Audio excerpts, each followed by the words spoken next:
The attack on the Israeli soldiers was beyond all doubt premeditated. The weapons used had been prepared in advance.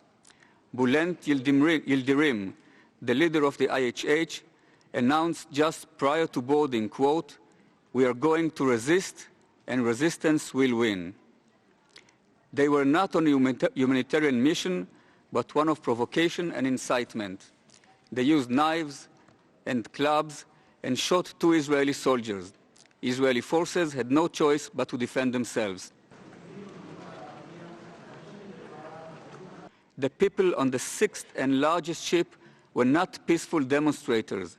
Their reaction was premeditated, well-organized and violent, very violent. Metal bars and hunting knives were used. Lynch is the word used by reporters who covered the incident. It was also clear from the pictures that I saw that the soldiers made every effort to avoid using live ammunition, and they did so only when they had no choice, when their lives were threatened. The people who surrounded them were not peace activists. They were a lynch mob, and that is what caused the tragic events. The flotilla of ships carrying humanitarian aid was hardly a threat to Israel.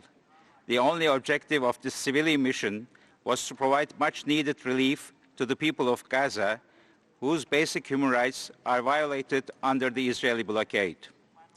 Treating humanitarian aid delivery as a hostile act and aid workers as combatants is totally unacceptable. The Israeli actions cannot be considered legal or legitimate. The EU demands the immediate release of the ships and the civilians held by Israel. The European Union reiterates that the humanitarian and human rights situation in Gaza remains a source for grave concern.